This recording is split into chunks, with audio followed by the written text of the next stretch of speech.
Many thanks, Megha. It's time to, of course, turn our focus to a session where we're going to delve on philosophy, history, and not just Indian one, but we're going to try and cover the entire globe because it is a cross-national panel that you can see today that we have with us. So it's fantastic to have all of you firstly in our midst. And Sudhanshu Trivedi ji, let me begin with you first. Now, Bharat has always been a civilizational country.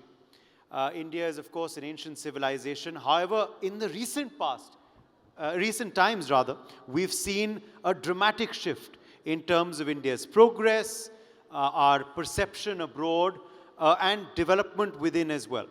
But how much are the ancient Vedic philosophies continuing to guide the policy and vision for India's direction ahead? Actually, India is not just the only ancient civilization. There are several ancient civilizations of the world. But we are the only living ancient civilization of the ancient world. Because all other civilization, whether you start from eastern part, the Chinese civilization, to the Mesopotamian, to Babylonian, to Greece, to Roman Empire, to Inca, Maya, Aztec in the American continent, most of them has finished and they are just in the history textbooks. They are not living as it is. In India, if you will see, like at the time of Vedic age, if the fire was built up and on that taking 7 rounds of fire, a couple used to get married. So is the same thing is happening with the same mantras. That is shows the living civilization. Now, you have said that how it is influencing our modern day approach. In this Bharat Mandapam itself, you have seen that the G20 summit has happened. And Prime Minister Shri Narendra Modi has given one word, one earth, one family. That is being categorically derived from the Vedic concept of Vasudhaiva Kutumbakam. Because it is a thought process which says that the world is entire family. Rather than it's more much, they say that the nature is also one family, the universe is also one family. Here in your topic, if I say, the parallel between the Western philosophy and the Eastern.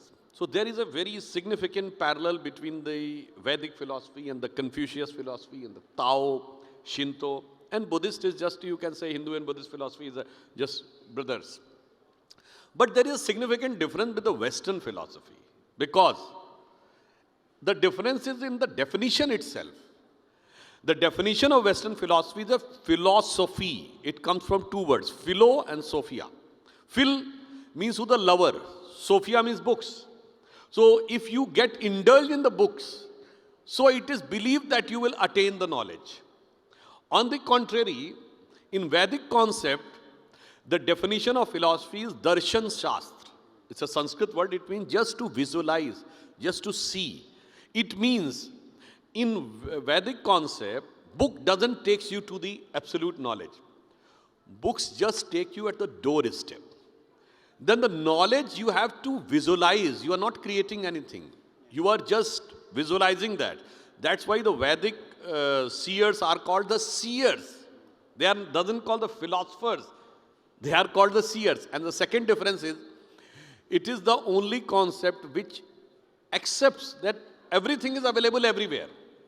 The Maya says, the definition of Maya is a Sanskrit word which names of Ma means no, Iya means this. Neither this, that. There are several parallel aspects are available. And lastly, Vedic philosophy also, I think it's a very rare philosophy in which the abstract science is very much there. All of you might have heard the word Vedic mathematics. Mathematics as a part of religious texts, I think you will find nowhere in the world. Ayurveda, that is a categorized medical science even accepted by WHO and by name itself is a part of Vedas. So medical science as a part of religious texts, mathematics as a part of religious texts, and several scientists have quoted themselves. Like Erwin Schrödinger, who is considered one of the fathers of quantum physics, having a Nobel Prize in physics, and who has found the electron equation. In his book, 1964 book, My View of the World, there is a complete chapter, the Vedantic version. So I think there are three things which makes this distinctly different from the Western philosophy, but close to the Eastern philosophies. And before I go to the rest of my panelists, a quick question personally for you as well. Now you're dealing with realpolitik on a daily basis because you are, of course, a sitting member of parliament. How do you imbibe ancient sort of civilizational principles, values, teachings into your daily life and daily decision making as well? Actually, if you look, the fundamental concept of Vedic philosophy is there is no compartment which is distinctly different. Everything is interconnected and interwoven. From a person, there is a very strong institution interconnected, that is a nucleus family, husband, wife and children. Then another strong institution that you call family, your relatives, the blood relatives. Then another strong institution which you call caste. Then comes the class. So a concentric system goes on which you feel every time in your life, even in politics. Somebody will think that this is a little bit different or maybe some controversial angle. The concept of one man, one vote arrives from the Western society where the configuration of the society is individual, then direct society, no institution in between. So anybody wants to ask anything to society, he has to ask personally. But in the Indian and most of the Eastern societies, it is individual, then the family, then the extended family, then the class, and then caste. And in politics, you have seen all those intermittent institutions have automatically started coming up. Now, first, the beta-beti vad means your sons and daughters. Then here comes bhai bhatija vad, your you can say nephews and niece. Then comes the casteism, then comes the class, then comes the society. So those things are also very much present and dominating and deciding the course of politics in today's society. Absolutely. Professor Lee, let me get you in here next for a perspective, of course, from abroad as well. In the West, there is this concept of rights. That is, at the fulcrum of everyone, of individuals. In the East, there is a concept of dharma or duty, which forms the fulcrum of decision making and people's identities. Can the two be balanced, or is it, practical to say that in a modern state the two will always be at conflict with each other? Thank you so much for this great question, and it reminds me of how we ended the previous panel with Aditi Devopava. The idea of the Aditi Dharma is one of the many dharma that we have. The idea that we have positive regimes of rights, and these rights come out of nowhere, and somehow by adhering to them, we can build a functional, flourishing society. I would say that is a kind of narrow reading of the West that the East could help complement, because in the Dharmic view, it is more of a relational justice, right? There is the sense of the entitlement. I mean, we do have ideas of, adhikara, and we have, Chinese concepts of earning the entitlement to something by virtue, right? But on the other hand, there's the expectation, right? The expectation of hospitality, but of course we have to be good guests as well. So it is highly relational, and I would say that in the Western tradition, the idea of law, I mean, now that it is very positive is out of nowhere, but I mean, originally, the idea of nomos physeos, the idea of natural law, it was very relational. It was about balancing the logos, the reasoning of the philosophia, with the thumos, the urge, and the longings, as well as the eros, the love. And the same, we have the trivargaha and the trigunaha, we have dharmaha, but also we have kamaha, we also have arthaha, we also want to succeed, and we also want to love. And in the Chinese tradition, you have the idea of righteousness, yi, and that is very much the idea of entitlement and of duty. But you also have love, I, and you also have li, the idea of benefit. You also need to benefit society and be benefited in turn. So I would say that we need to harmonize these different strains of thinking about what is the good life, and the East has a lot to offer. Thank you. Okay. Dr. Veer, the West has mindfulness, but India has yoga. The modern form of yoga, the true form of yoga, and the sadhana that one gets from it. How much or how much more do we need to do to popularize it and to take it to the world? Are we doing enough? What more do we need to do? And what do you feel about what people can learn from it? Actually, there is a very big differences between the West mindfulness and Eastern yoga philosophy and theory. If you see the West, they believe in body, they believe in breath, they believe in mind, but they don't believe beyond the mind. Eastern philosophy, we believe in body, we believe in breath, we believe in mind, we believe in wisdom body, then we believe in blessed body, Panch Kosha. Body, breath, mind, wisdom body, and your soul.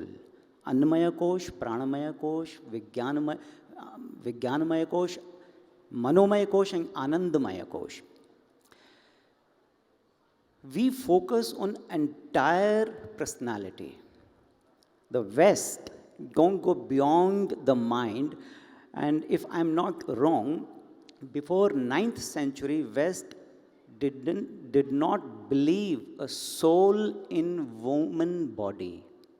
So they think soul is only in the man body, not in the woman body.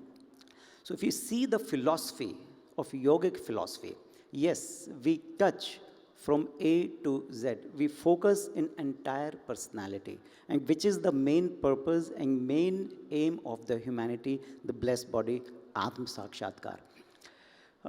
Yes, we are not doing sufficient work to show and spread the scientific spirituality inside the India and outside of the India. Yes, we need a lots of work on that, especially if we can add this scientific spirituality into the school syllabus. So it will be more easy to spread this spiritual right and positive knowledge across the India or across the globe also. So yes, especially in the education system, we have to add this scientific, spiritual, yogic knowledge. Sudhanshu ji, we are seeing a very fractured West currently. What philosophical export or what philosophical teachings can the East offer the West at this particular juncture, as we are talking about next in philosophy, to possibly heal their wounds and soothe their fracture a bit? Actually, the basic fundamental of the logic of the West and the East is different. But you look what the science says. West says whatever you acquire is your identity. East says whatever you give is your identity. Now if you ask if this is looking red, why it is looking red? Because this is reflecting the red wavelength and absorbing the rest. So whatever it has reflected is the identity, not it has achieved is the identity. Second thing, Western philosophy says whatever is visible is the reality. Eastern philosophy says whatever is visible is a mystic thing, illusion, maybe illusion. Like it is red, what the science says. It's having all the vibration, all the wavelengths except red, because red has been reflected. So if you are saying it is red, it means that the fact of the matter is red wavelength is not inside. So whatever is visible may be an illusion. So that's why, and on the social angle, West says the philosophy like, if you have all money, then you can be satisfied, like what Karl Marx has given. Then Sigmund Freud comes, who said, no. Physical pleasure is a more significant. If you have physical pleasure, you will be having happiness. Then another French philosopher comes who said, no, name and fame is most important. If you are famous, then you are most happy. But if you come to Kumbh Mela, where you see the Naga sadhus, who are having nothing, even not clothes on their body, then they get perplexed. Why they are so much happy? Despite having no money, no physical pleasure, and no name and fame. So I can say in one couplet in Hindi that symbolizes the difference of the Western philosophy with Indian philosophy, कि वो सुख खोजें भौतिकता में, मदिरा में मांस की बोटी में.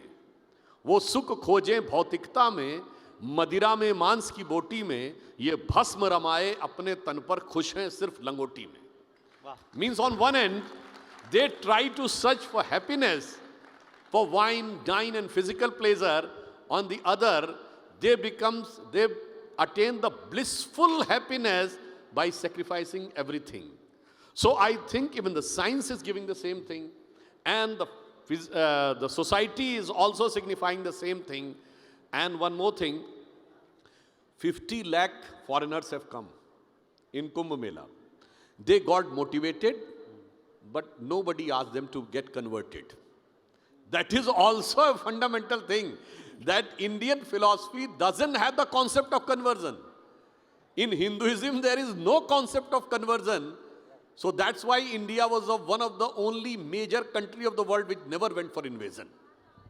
Yes. For our foreign guests here, if you ever want to take a lesson or two in Indian prose and Indian couplets and poetry, you know who to come to for the best teachings, Mr. Sudhanshu Trivedi ji himself, who's known for his oratory in Parliament and outside as well. But Professor Lee, you know, now taking a perspective on Confucius as well, bringing him into the conversation. Confucius and Vedas both emphasize social harmony. But in the world that we live in, it's a hyper world, digital world, changing world, is harmony now an obsolete concept?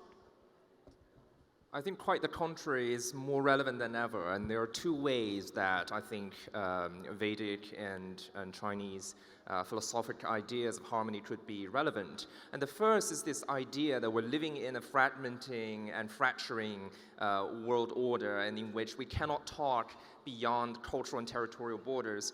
And if you look at the epistemic humility, right, of the Eastern traditions in the Ramayana, and this is a shout out to our friends from Sri Lanka, the king of Lanka, Ravana, and had this debate with Vibhishana, the virtuous remonstrator, and over what to do with Hanuman, another deity in the Hindu tradition. And eventually, Vibhishana was able to convince Ravana that, I mean, this is the idea of the Duta Nanhananti, the ambassador is not to be harmed, and through his intellect, buddhi, Ravana was able to understand that Lokavrata, the idea of a world law, is very important to mind, and the same idea of the great order of things in the Chinese tradition. Confucius was humbly accepting defeat when he was debating with children, and he's able to say, well, I'm going to listen to my natural reason and say that there is something that I can learn from everyone.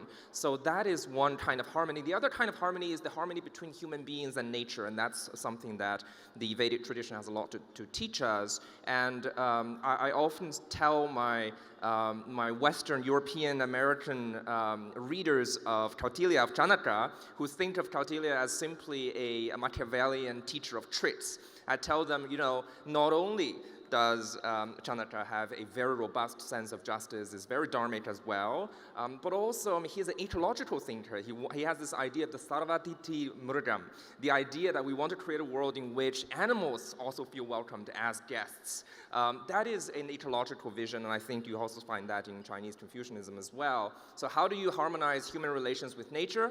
How do you harmonize between the relations between states and peoples and polities and cultures? Those are things we can learn from the Indian tradition, the Chinese tradition. Dr. Veer, there are a lot of youth here today, a lot of youngsters in the audience as well. This is part of what is called Gen Z these days.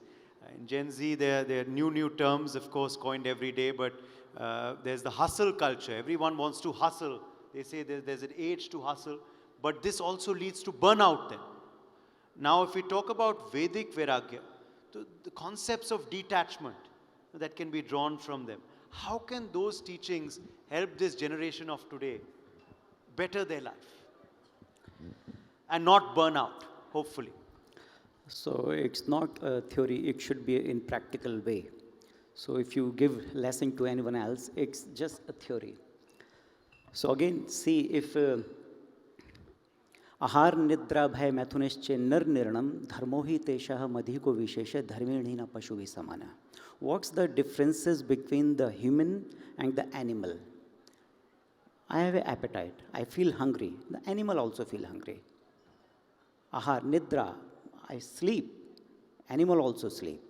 Bhai, मुझे भी डर लगता है. I feel fear. Animal also has a fear. मैथुनिश्चय, मुझ में भी बच्चे पैदा करने की क्षमता है मनुष्य में. जानवर भी बच्चे पैदा करता है. Animal also can have a cultivation power, birth power. But what's the differences between the animal and human? धर्मो ही तेषा मधि को विशेष धर्मेण ही न पशु भी समान है. The buddhi, the wisdom, that should be a wise wisdom, not a religious wisdom. It should be a spiritual wisdom. Not dharmic buddhi, but dharma buddhi. Not a religious, but it should be spiritual buddhi. So that can define, and that education we need in the syllabus. When we are going to give this practical education, then we can get. But yes, we're also following the Western philosophy. If you see our education system, it's not an Indian education system. It's not a Bharati Guru Shishya Parampara. There's a syllabus. पहली से 12वीं तक, or education, whatever, from first to graduation. So there is no Indian education system.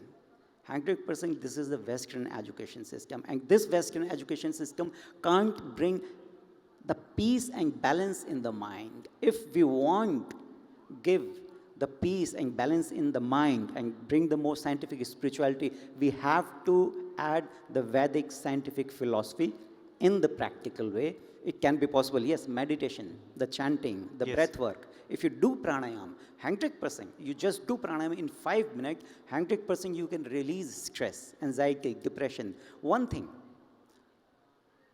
slow down your body. Yes. Slow down your breath. Slow down your mind. Slow down your thought process. Slow down your life. Zindagi kahan bhagi ja rahi, we don't know. It's so fast. And we don't know where we are going. So just relax. Slow down. धर्म का पहला लक्षण है धृति. धृति क्षमादमोस्त्यम. धृति धैर्य.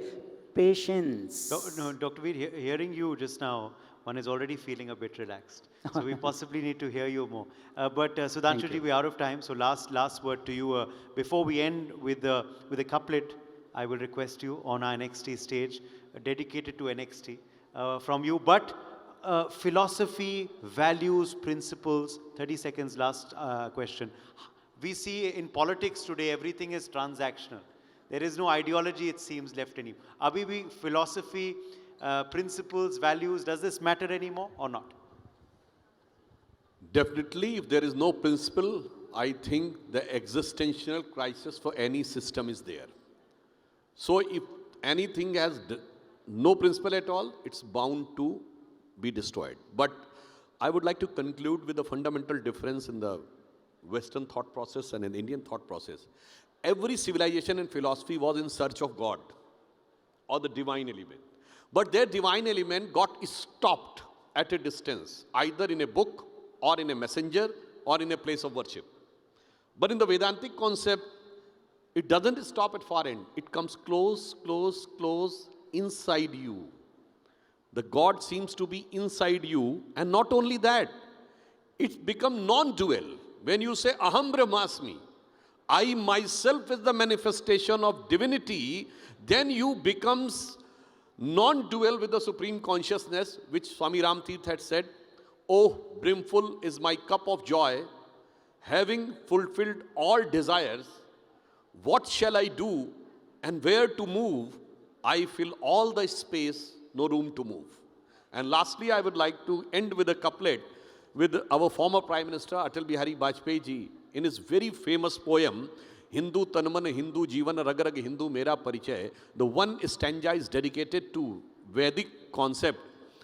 He says, मैं अखिल विश्व का गुरु महान, देता विद्या का अमर दान, मैंने दिखलाया मुक्ति मार्ग, मैंने सिखलाया ब्रह्म ज्ञान, मेरे वेदों का ज्ञान अमर, मेरे वेदों की ज्योति प्रखर, मानव के मन का अंधकार क्या कभी सामने सका ठहर, मेरे स्वरनभ में गहर गहर, सागर के जल में छहर छहर, इस कोने से उस कोने तक कर सकते जगती सौरभ में, हिंदू तनमन हिंदू जीवन रग रग हिंदू मेरा परिचय.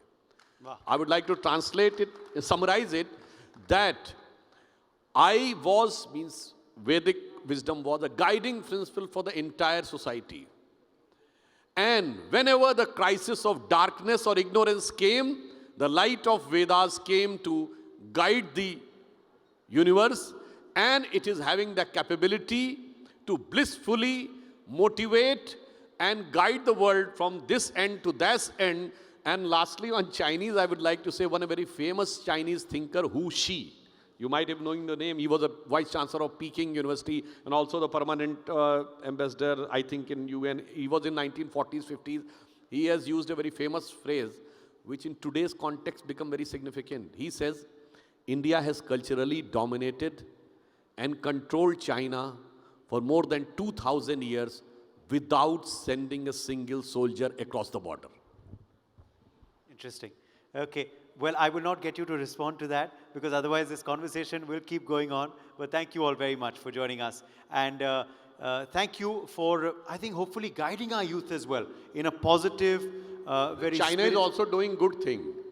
Departing away from Mao's cultural revolution, now they are establishing the Confucius centers. So ultimately the culture becomes the guiding principle. I'm sure you can vouch for that, isn't it, Professor Lee? Thank you very much for joining us. And I think the youth can learn a lot from this session. Thank you.